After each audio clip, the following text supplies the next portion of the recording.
मित्रांनो, साधी माणसे या मालिकेच्या आजच्या भागामध्ये निरूपा आता पारूला कॉल करून सांगते, अगं एक गुड न्यूज आहे. त्यावरती पारू विचारते, कुणाची गुड न्यूज, देविकाची की मीराची? त्याच वेळी आता निरूपा म्हणते, काय चाललंय इथे आणि तू काय बोलतीये, तुला तुझं तरी कळतं का? त्यावेळी अगं पारू म्हणते, नीट सांग ना मग, कुणाची गुड न्यूज आहे ते, काय गुड न्यूज आहे ते? मग निरूपा म्हणते, अगं तुला माहिती आहे का, आम्ही केस जिंकलो, म्हणजे आता आम्हाला पेन्शन मिळणार. यांची जी केस चालू होती ना, जी पेन्शन रखडली होती ना, ती आता इथून पुढे मिळणार आहे. यांना अजूनपर्यंत जो काही त्रास झाला त्यामुळे 1,00,000 रुपये सुद्धा ती भरपाई मिळणार आहे. असं म्हणून आता ती म्हणते, आपल्या हप्त्याचं टेन्शनच मिटलं. पारू आता म्हणते, हो ना, हप्त्याचं तर टेन्शन मिटलं, मी खरंच खूप खुश आहे. म्हणून आता निरूपाचं कौतुक करत ती खूपच खुश होते. नंतर पुढे आता निरूपा ही खूपच बढाया मारू लागते. ते पाहून आता पारू म्हणते, मग तुझी तर मजाच आहे. तेवढ्यातच आता सुधाकर राव हे निरूपाला आवाज देतात. मग आता पारूला ती म्हणते की फोन ठेव, हे आले आहेत, मी जाते बाहेर, जरा मला आवाज देत आहेत. असं म्हणून ती लगेच बाहेर जाते. त्याच वेळी आता मीरा सर्वांना जेवण वाढत असते. ते पाहून आता निरूपा म्हणते, बाजूला हो ग, असं म्हणून चपाती हातात घेत आता लगेच ती चपाती वाढू लागते. त्यावेळी आता सर्वजण तिच्याकडे पाहतच राहतात. तर सत्याला समजतं ही कशासाठी नवऱ्याचं पुढे पुढे करती येते. त्यानंतर आता ती म्हणते की किती दिवस झालं तुम्ही नीट जेवला पण नाही आहात. अहो मला माहित आहे तुमच्या डोक्यावर खूप टेन्शन आहे, आता अजून घ्या बरं पोळ्या. असं म्हणून ती आता सारख्याच पोळ्या वाढत असते. तेव्हा सुधाकरराव विचारतात, काय अगं काय चाललंय, एवढं खातो का? तेव्हा ती आता म्हणते, एवढं खातो का म्हणजे एवढ्या दिवसाची भरपाई नको का तुम्हाला? भरपूर जेवा तुम्ही, जरा आरशात पहा, तुमचं वजन किती कमी झाले. असं म्हणून निरूपा सुधाकररावांची खूपच काळजी घेऊ लागते. त्यावेळी आता पंकज म्हणतो, हो ना पप्पा, तुमचं खूप वजन कमी झालंय. पुढे आता निरूपा म्हणते, तुम्हाला काही जर हवं असेल ना तर मला सांगा, मी देते. त्यानंतर सुधाकरराव म्हणतात, वजन कमी झाले माझं? अगं तू काय निरूपा चेष्टा करते की काय? पण काहीही म्हणा, हा माझं वजन कमी झालेलं नाहीये, परंतु केस जिंकल्यानंतर माझं या घरातील वजन नक्कीच वाढलंय. त्याचवेळी सत्या रियालिटी सांगतो आणि म्हणतो, बाप, अरे तुझ्याकडे पैसे आहेत ना, तोपर्यंत घे जेवण करून, नंतर तुला टोमणेच खायचे आहेत. तेवढ्यातच रवी आता तेथे येतो. त्यावेळी आता तो म्हणतो, अरे सर्वजण जेवायला बसले सुद्धा.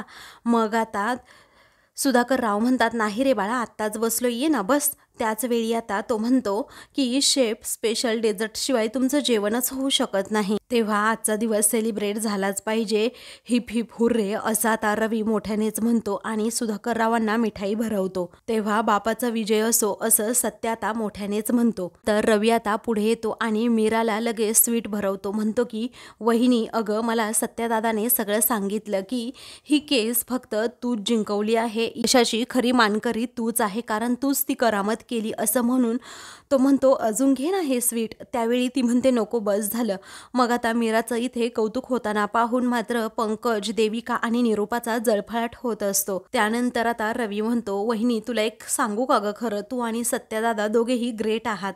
तेव्हा सुधाकरराव म्हणतात, आहेच ते दोघेही ग्रेट. मग आता तो म्हणतो, मी खरंच खूप खुश आहे, कारण सत्याचा विजय होतो ना तो असा. त्यानंतर निरूपा आता रागातच पंकजला जवळ बोलवते आणि म्हणते, हे असं असतं बघ, त्या पनवतीने किती कौतुक केलं त्याच्या बायकोचं, तो रवी मिठाई सुद्धा घेऊन आला आणि तू काय केलं, जेव आता. असं म्हणून रागातच ती त्याच्याकडे पाहते. त्यानंतर मीरा म्हणते, रवी भाऊजी तुम्ही बसून घ्या, मी तुम्हाला जेवायला वाढते. तेव्हा रवी आता हो असं म्हणतो आणि जेवायला बसतो. तेव्हा सर्वजण मस्त जेवतात. तर आता दुसऱ्या दिवशी सुधाकरराव हे घरातील सर्वांना आवाज देतच तिथे येऊ लागतात.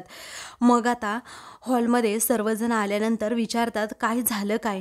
त्याच वेळी आता सुधाकरराव म्हणतात की एक खूप मोठी गुड न्यूज आहे. तेव्हा आता सुधाकरराव म्हणतात की ठरल्याप्रमाणे पेनल्टीचे 1,00,000 रुपये माझ्या हातात सुद्धा मिळाले. असं म्हणून सर्वांना गुड न्यूज देत सुधाकरराव खूपच खुश होतात. तर 1,00,000 रुपये पाहून निरूपाच्या तोंडाला लगेच पाणी सुद्धा सुटतं. तेव्हा आता सत्या खूपच खुश होतो आणि म्हणतो, बाप, आज खऱ्या अर्थाने तू जिंकला आहेस. अरे कालपर्यंत तुला लई तोंडवर करून तो माणूस बोलत होता ना ढवळ्या, आता बघ आज कसेच त्याच्या खात्यातून 1,00,000 रुपये तुला मिळाले. तेव्हा आता सुधाकरराव म्हणतात, खरं तर त्याला माझ्या हातात पैसे देण्यासाठी खूप लाज वाटत होती, परंतु ऑफिसला येऊन त्याने पैसे दिले. आता साहेबाचा फोन आला म्हणून लगोलग गेलो आणि घेऊन आलो. तेव्हा घरातील सर्वजण आता पैसे मिळाल्यामुळे खूपच खुश असतात. त्याचवेळी निरूपा म्हणते, आज खूप आनंदाचा दिवस आहे कारण लक्ष्मी घरात आली. तेव्हा आता लक्ष्मी घरात आली ती पूजायलाच हवी आणि मलाही काही पैशांची गरज आहे असं आता लगेच निरूपा म्हणते. तेव्हा आता लगेच तिच्या तोंडाला पाणी सुटलेलं असतं. त्यानंतर आता निरूपा, अगं हे पैसे मी तुलाच देणार आहे असं आता सुधाकर राव म्हणतात. त्यावेळी आता सत्या म्हणतो की बाप, अरे एवढे पैसे हिच्या हातात देऊ नकोस. अरे म्हणजे हे असं झालं की इकडून पैसे आले आणि तिकडून गेले. तेव्हा सर्वजण रागातच त्याच्याकडे पाहू लागतात. त्यानंतर आता सुधाकर राव सत्याला जरा शांत राहायला सांगतात आणि निरूपाला म्हणतात, हे बघ निरूपा, हे पैसे तुझ्याकडे जपून ठेव, पण मलाही काही पैसे लागणार आहेत एवढं लक्षात ठेव. तेव्हा निरूपा आता हो असं म्हणते आणि लगेच पैशांचं पाकिट घेते व सत्याकडे पाहते. तेव्हा सत्याला मात्र माहीत हिचा नक्की काय डाव आहे. त्यावेळी आता तो पंकज आणि देविकाकडे सुद्धा पाहतो, तर पंकज देविका एकमेकांना इशारा करत असतात. सत्याने ते बरोबर पाहिलेलं असतं. मग आता तो लगेच निरूपाला हळूच म्हणतो, कपाटाला आहे ना मोठं टाळं लावून ठेव, नाहीतर तुझ्या या बबड्याला खोलीत डांबून ठेव आणि त्याला टाळं लाव, तरच पैसे सुरक्षित राहतील तुझ्याकडे. त्याचवेळी देविकाला राग येतो आणि मग ती रागातच म्हणते, आई याला सांगा असलं काही बोलायचं नाही. त्याचवेळी आता मीरा म्हणते, देविका जरा गप्पच बस, कारण तुला माहीत नसेल परंतु हा अगोदर असा वागला होता ना म्हणूनच हे बोलले आहेत. तेव्हा सत्या म्हणतो, समजलं का ग बबडे, ऐक मी आता तुला काय सांगतो. तेव्हा आता सुधाकर राव म्हणतात की ऐक सत्यजित, नको हा आता विषय, अरे आता त्याची भक्कम पगाराची नोकरी आहे आणि आता तसं नाही करणार तो. पुढे आता सत्या म्हणतो, एवढी आनंदाची बातमी आहे म्हटल्यानंतर पार्टी तर झालीच पाहिजे. तेव्हा सुधाकर राव म्हणतात, हो पार्टी करूयात ना आपण, अगदी जंगी पार्टी करूयात. त्यावेळी निरूपा म्हणते की मला सुद्धा बायको म्हणून एक साडी हवी आहे. सत्या आता विचारतो, बाप हिला कशाला रे साडी, ही ना आता अशीच पैसे उधळून टाकेन, त्यापेक्षा ना तुझ्याकडे हे पैसे ठेव. तेव्हा पुढे आता निरूपा म्हणते, गप्प बस, अरे माझ्या नवऱ्याने काय करायचं आणि काय नाही हे आम्ही आमचं ठरवू, तू यांना अजिबात सांगू नकोस. तेव्हा आता सत्या म्हणतो, बाप अरे ऐक आता तू, म्हणजे हे पैसे ना सगळे तुझ्या मेहनतीचे आहेत, त्यामुळे तू हे जपावस असं मला मनापासून वाटतंय. तेव्हा सुधाकर राव हो असं म्हणतात. तेव्हा आता मीरा म्हणते, अहो बाबांना मिळालेले पैसे ते त्यांच्या लक्ष्मीला देत आहेत, बरोबर आहे की. अहो बाबा ते पैसे आता सासूबाईंकडेच राहू द्यात आणि तुम्हाला पार्टी पाहिजे ना, मग मी घरच्या घरी सगळं काही बनवते, आपण एकदम भारी पार्टी करू. तेव्हा सत्या म्हणतो, हो चालेल की. तेव्हा आता सुधाकर राव म्हणतात, पाहिलं का सगळ्यांनी किती समजूतदार आहे माझी सून. तेव्हा मीरा आता हसत असते, तर सत्या खूपच प्रेमाने मीराकडे पाहतो. तर आता दुसरीकडे रिया आणि रवी हे दोघेही एकमेकांना भेटलेले असतात. रिया आता शांत असते म्हणूनच रवी विचारतो, काय झालं. तेव्हा आता रिया म्हणते, मला अजिबात डॅडला होणारा त्रास सहन होत नाहीये, मी नाही सोडणार आता कुणाला. अरे डॅडला कुणीच कधी हरवू शकत नाही हा विश्वास होता मला, परंतु अचानक असं कोणीतरी आले आणि डॅडला हरवून गेले. हा जो कोणी आता माणूस आहे ना, त्याला त्याची जागा दाखवल्याशिवाय मी अजिबात गप्प बसणारच नाही. त्याच वेळी रवी म्हणतो की हो बरोबर आहे, बघूया आपण कोण आहे तो माणूस, असं कसं करू शकतं कोणी असं. तेव्हा रिया, ऐक तू तुझ्या डॅडला सांग आणि जरा शांत राहायला सांग, म्हणजे प्रत्येकाची वेळ येतेच आणि ही जी उगीच त्रास देणारी लोक असतात ना, डेस्टिनी त्यांना त्यांची लायकी बरोबर दाखवते. तेव्हा रिया आता म्हणते, मला डेस्टिनीचं माहीत नाही, परंतु मी त्या माणसाला त्याची लायकी दाखवणारच, मात्र माझं फिक्स आहे असं म्हणून रिया रवीला सांगते. तेव्हा रवी म्हणतो, हे बघ रिया, मी तुला या सगळ्या प्रकरणामध्ये साथ देईन. मग आता रवी म्हणतो, हे बघ आता स्माईल कर, कारण दिवसाची सुरुवातच तू जर अशी केली ना तर तुझा अख्खा दिवस उगीच वाया जाईल. तेव्हा तो आता तिला स्माईल करायला सांगतो. मग आता ती म्हणते, रवी माझ्याकडून नाही स्माईल होणार.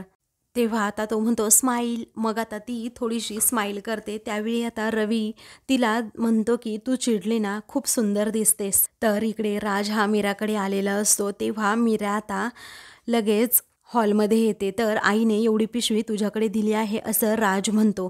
मीरा म्हणते, बस बरं बाळा, अरे तू आला आणि लगेच चालला, मी तुझ्यासाठी चहा ठेवते, बस म्हटलं ना. मग आता राज म्हणतो, नको चहा मला ताई, असं म्हणून तो जरा नाराज असतो. तेवढ्यातच निरूपा, पंकज आता तेथे येतात आणि लपून छपून त्या बहीण भावाचं बोलणं ऐकू लागतात. त्याच वेळी आता मीरा पाहिल्या विचाराने ते लपलेले असतात आणि एकमेकांना इशारा करतात की कान लावून ऐकू यांचं बोलणं. मग आता राजला मीरा विचारते, काय झालं राज, अरे आज मी नाही ओळखत बाळा तुला, सांग ना काय झालं काय. त्यावेळी आता राज म्हणतो, अगं ताई एक जरा प्रॉब्लेम झालाय, म्हणजे सेकंड टर्मची फी भरायची आहे, परंतु आईकडेही पैसे नाही आणि म्हणूनच मी तुला सांगत नव्हतो, पण तू माझा चेहरा पाहून लगेच ओळखलंस. तेव्हा आता एवढंच ना, बघू मी काय करायचं ते करते, असं म्हणून मीरा त्याला जायला सांगते. राज आता तेथून जातो. मीरा आता पैसे कसे मिळवायचे याचा विचार करत असते. मग त्यानंतर आता निरूपा ही पंकजला म्हणते, आता ही काय करणार आहे, भावाला दमडी देऊ शकणार आहे का ही? नाही ना, कारण हिला दमडी कमवायची अक्कलच नाही मुळात. नंतर सायंकाळी आता कावळा घराबाहेर येऊन खूप कावकाव करत असतो. तेव्हा आता मीरा त्या कावळ्याकडे पाहते आणि म्हणते, हा कावळा ना आज नुसताच कावकाव करतोय. तेव्हा सत्या म्हणतो, हो ना, मलाही कळत नाही नक्की काय झालंय त्याला. त्यावेळी मीरा म्हणते, अहो पाहुणे येणार असतील कुणीतरी. सत्या हसतो आणि म्हणतो, अगं तू म्हणतेस ना, म्हणून पाहुणे नक्कीच येणार असतील असं मला वाटतंय. तेव्हा आता मीरा म्हणते, हो का, खरंच येतील का पाहुणे? त्यावेळी सत्या म्हणतो, काय माहीत, येतील सुद्धा. तेवढ्यातच आता तेथे निरूपा येते. त्या दोघांना एकत्र असं बोलताना पाहते आणि म्हणते, या दोघांचं ना नुसतं आपलं गुलुगुलू सुरू असतं, बघावं तेव्हा आहेच आहे गप्पा मारत आपले. त्यानंतर आता मीराची आई लक्ष्मी, त्याचबरोबर मंजू आणि राज हे तिघेही तेथे येतात. तेव्हा मीरा, आम्ही आलो बघ, असं म्हणून लक्ष्मी तिला बोलते. तेव्हा आईला पाहून मीराला खूपच आनंद होतो. तेव्हा ती लगेच त्या तिघांनाही भेटते. मग नंतर आता सत्या विचारतो, काय मग कसं वाटलं सरप्राईज? तेव्हा मीरा आता सत्याकडे खूपच प्रेमाने पाहत असते आणि म्हणते की खूप छान सरप्राईज आहे. तेव्हा आता सत्या, ए बाप, अरे पाहुणे आलेत बघ, असं म्हणून त्यांना बोलवतो. त्यावेळी आता सुधाकर राव हे पुढे येतात आणि मग म्हणतात की वा वा, अरे लक्ष्मीताई तुम्ही बऱ्या आहात ना, राज मंजू बऱ्या आहात ना? तेव्हा आता ते तिघेही हो असं म्हणतात. तर निरूपा मात्र तोंडच वाकडं करत राहते. मग आता निरोप दिल्या दिल्या तुम्ही लगेच यायला तयार झालात, त्याबद्दल तुमचे खूप आभारी आहे, असं आता सुधाकर राव हात जोडून म्हणतात. मग आता लक्ष्मी म्हणते, अहो दादा, त्यात आभार कसले मानताय तुम्ही? अहो आमच्यासाठी सुद्धा आनंदाचीच गोष्ट आहे ही. अहो तुमचं मनापासून अभिनंदन. तेव्हा मंजू आणि राज हे दोघेही कॉंग्रॅच्युलेशन्स काका असं म्हणतात. त्यावेळी आता तेथे सर्व आनंदाचंच वातावरण असतं. मग आता निरूपा रागातच म्हणते, काय अचानक सांगितल्यानंतर उठलात आणि लगेच निघून आलात की काय? अहो आम्ही आमंत्रण दिलं म्हणून दिलं, तोंड देखल्या दिलं. तेव्हा लक्ष्मी, राज आणि मंजू या तिघांनाही खूप वाईट वाटतं की आता इथे आमचा अपमान होतोय की काय, आणि यांनी खरंच मनापासून आमंत्रण दिलं होतं का, हाच प्रश्न लक्ष्मीला पडतो. त्यानंतर आता निरूपा म्हणते की तुम्हाला सुद्धा समजलं पाहिजे ना, आमंत्रण दिल्यानंतर लगेच यायचं की नाही म्हणून. अहो उठसूट आपलं सारखं सारखं पोरीच्या सासरी यायचं नसतं. अहो आम्ही आपलं कर्तव्य म्हणूनच आमंत्रण दिलं, पण तुम्हालाही काही गोष्टी समजायला पाहिजेतच ना, असं म्हणून निरूपा त्यांचा अपमान आता खूपच करू लागते. तेव्हा सत्या म्हणतोय, निरूपा मी त्यांना बोलवायचं म्हणून नाही बोलवलं, तर खास आमंत्रण देऊनच बोलवले. तेव्हा आमचा तुमच्या पाहुण्यांवर अजिबात विश्वास नाही हे त्यांना माहीत नाही का, असं निरूपा विचारते. त्यानंतर निरूपा म्हणते, ओ तुम्ही यांच्याकडे लक्ष देऊ नका, कारण तो आहे ना असाच आपला काहीही बोलत असतो. त्याचं काय आहे ना, स्वतःसारख्या वाटणाऱ्या गरीब लोकांचा त्याला खूपच पुळका आहे. पण तुम्ही अजिबात त्याच्याकडे लक्ष देऊ नका आणि उठसूट इकडे येत पण जाऊ नका. नाही नाही, पण तुमचं सुद्धा बरोबरच आहे, कारण तुमच्यासारख्या लोकांना असं वाटणारच ना, आम्हाला कधी एकदा इकडे मीराच्या सासरहून आमंत्रण मिळतोय आणि आम्ही कधी एकदा तिकडे जातोय. त्यानंतर आता सासू, अगं निरूपा बरोबर बोलली आहे, कारण कधी एकदा आमंत्रण येतंय मग आपण कधी एकदा जातोय, हा विचार असा करत बसायचाच नाही. अगं तुला जेव्हा वाटेल ना तेव्हा थेट तिथून निघायचं आणि इकडे यायचं, असं म्हणून आता सत्या लक्ष्मीला तशी परमिशन सुद्धा देतो आणि निरूपाचं सगळं बोलणं अजिबात ऐकायचं नाही असं म्हणतो. त्यावेळी आता लक्ष्मीला बरं वाटतं की माझा जावई किती चांगला आहे आणि माझ्या बाजूने तो बोलतोय, त्याचबरोबर माझं मन जाणून घेतोय. तेव्हा मात्र आता निरूपाला खूपच राग येतो. त्यानंतर सत्या म्हणतो, जेव्हा तुला वाटेल ना सासू की 2 दिवस इथे राहायचं आहे, तेव्हा असं बिनधास्त राहायचं. अगं शेवटी हे तुझ्या लेकीचंच घर आहे. तेव्हा आता सत्या निरूपाकडे पाहतच राहतो. तेव्हा निरूपा आता रागातच म्हणते, काय रे, बोलला का लगेच? अरे तुला काही प्रतिष्ठा आहे की नाही, काही डोसक्यात शिरते की नाही तुझ्या, कारण हे घर आहे ना ते फक्त आणि फक्त माझं आहे. त्याच वेळी आता सत्या म्हणतो की नुसतं घर असून उपयोग नाही, कारण या घरातील सर्वांचा दाना पाणी ना मी करतो, मी हे अजिबात तू विसरू नकोस, समजलं? असं म्हणून तो निरूपाची आता बोलती बंद करून टाकतो. त्यानंतर आता तो रागातच म्हणतो, तुझ्या आणि तुझ्या बबड्याचे सर्व शोकपाणी फक्त आणि फक्त माझ्या खर्चातून होतात, समजलं? तेव्हा निरूपा आता रागातच म्हणते, तुला ना कोणाशी कसं बोलायचं याचे संस्कारच नाही आहेत. तेव्हा आता लक्ष्मी, मंजू आणि राज हे तिघेही खाली मान घालून उभे असतात, कारण या मायलेकाचं भांडण इथेच सुरू झालेलं असतं. त्यावेळी आता ते अजूनही दारातच उभे असतात. तर सुधाकर रावांनाही टेन्शन येतं की या पाहुण्यांना मी बोलवलंय आणि यांचं इथे काय चाललंय. निरूपा सुद्धा आता गप्प बसत नसते. त्यानंतर सत्या म्हणतो की संस्कार ना हे फक्त आई आणि आईच करते, कारण बघ ना आता धूमकेतूच असतो, धूमकेतूवर तिच्या आईने किती चांगले संस्कार केले आहेत म्हणून ती खूप चांगली आहे, कारण माझ्यावर तर माझ्या आईने संस्कारच केले नाही, बघ मी कसा आहे तो, असं म्हणून तो निरूपावरच बोट दाखवतो. तेव्हा निरूपा आता खूपच रागात म्हणते, पनवती. त्याच वेळी आता सुधाकर राव म्हणतात, ए निरूपा, अगं शांत हो की जरा, पाहुणे आले आहेत ना, मग एवढे तनतन करायची काही गरज आहे का? वेळी आता सुधाकर राव म्हणतात, मीरा जाबाळा आतमध्ये आणि जरा चहाचं बघ, असं म्हणून आता ते सर्व पाहुण्यांना आतमध्ये यायला सांगतात. तेव्हा आता निरूपा ही तेथे सोफ्यावर बसते, पण तिचा वेगळाच काहीतरी ॲटिट्यूड असतो, तर लक्ष्मी तिच्याकडे पाहत सुद्धा नाही. तर मंजू आणि राज जरा रागातच निरूपाकडे पाहतात. तेव्हा मीरा ही त्या तिघांनाही आता पाणी घेऊन येते. त्यानंतर आता देविका त्याचबरोबर पंकज हे दोघेही तेथे येतात आणि मीराच्या आईला समोर पाहतात. तेव्हा आता ते तो लगेच तोंड वाकडं करतात. मग सत्या खूपच रागात त्या दोघांकडे पाहतो. तेव्हा निरूपा आता मोठ्या तोऱ्यातच पंकज आणि देविकाला म्हणते, अरे आलात का तुम्ही, बरं झालं, ठीक आहे, तुम्ही इथे हॉलमध्ये बसू नका, तुम्ही एक काम करा, तुम्ही आतमध्ये जा तुमच्या रूममध्ये आणि तिथेच बसा, कारण इथे जरा अन्नछत्र सुरू आहे ना म्हणून. तेव्हा सत्याच्या तळपायाची आग आता मस्तकात जाते. त्यानंतर आता निरूपा म्हणते की तुम्हाला उगीच इथे त्रास होईल नको तो, त्यामुळे तुम्ही मस्त रूममध्ये जाऊन AC मध्ये बसायचंच, कळलं? त्यावेळी ते दोघेही आता हो असं म्हणतात. त्याचवेळी सत्या म्हणतो, हो खूप दमले असतील हे, बरोबर आहे, हे दोघेही ना पहाटे पहाटे 9 वाजता उठतात, हे असं तुमच्यासारखं पहाटे 5 वाजता नाही उठत. डायनिंग टेबल जवळ जर हे तिघेही आले ना, समोर आलेला चहा खूप कष्टाने पितात, कारण ते काम करून करून खूप थकलेले असतात ना पहाटे 5 वाजल्यापासून, म्हणून असं म्हणून सत्या चांगलीच त्यांची खोड मोडतो. त्यानंतर सत्या आता त्यांची इज्जतच काढतो आणि म्हणतो, त्यानंतर जो नाश्ता येतो ना त्यांच्या समोर, असा फुकटाने ते नाश्ता सुद्धा गिळतात. तेव्हा राज आणि मंजू मात्र हसत असतात. पुढे आता सत्या म्हणतो, म्हणजे एवढे कष्ट करून ते कामाला जातात आणि कष्ट करून पैसे सुद्धा कमवतात आणि स्वतःवरच पैसे उडवतात, कारण घरात तर अजिबात घर खर्च हे दोघेही देत नाहीत. तेव्हा आता पंकज आणि देविकाला खूपच राग येतो. रागात असते सत्याकडे पाहतात. त्यानंतर आता सत्या म्हणतो की आता खूप कष्टाने ते आतमध्ये जातील रूममध्ये आणि खूप कष्टाने असा AC लावतील आणि त्याच्यापेक्षा जास्त कष्ट करून आडवे होतील आणि महिन्याच्या शेवटी बिल मात्र आमच्याच कष्टाने द्यायचं, हो की नाही, असं म्हणून सत्या आता पार पंकजची लायकीच काढून टाकतो आणि निरूपाला तेथे जागच्या जागी तोंडावर पाडतो. तेव्हा पंकज देविकाला म्हणतो, चल ग, कुठे याच्या नादी लागतेस. तर आता सत्याने पार निरूपा आणि पंकज व देविकाची लायकी काढलेली असते. तर राज आणि मंजू हे दोघेही मात्र हसत असतात. तर मीरालाही आता बरं वाटतं, कारण आल्यापासून निरूपा सारखीच तिच्या आईला आणि तिच्या भावंडांना बोलत असते. तेव्हा ती आता सत्याकडे कौतुकानेच पाहते. मित्रांनो, पुढील भागामध्ये सत्या आता सर्वांना एकत्र बोलवतो आणि साबण एका हातात आणि एका दुसऱ्या हातामध्ये लॉलीपॉप घेत म्हणतो, मी जेव्हा साबण म्हणेल तेव्हा त्या साबणाचा असा नाकाजवळ घेऊन वास घ्यायचा आणि लॉलीपॉप म्हणेल तेव्हा ते खायचं.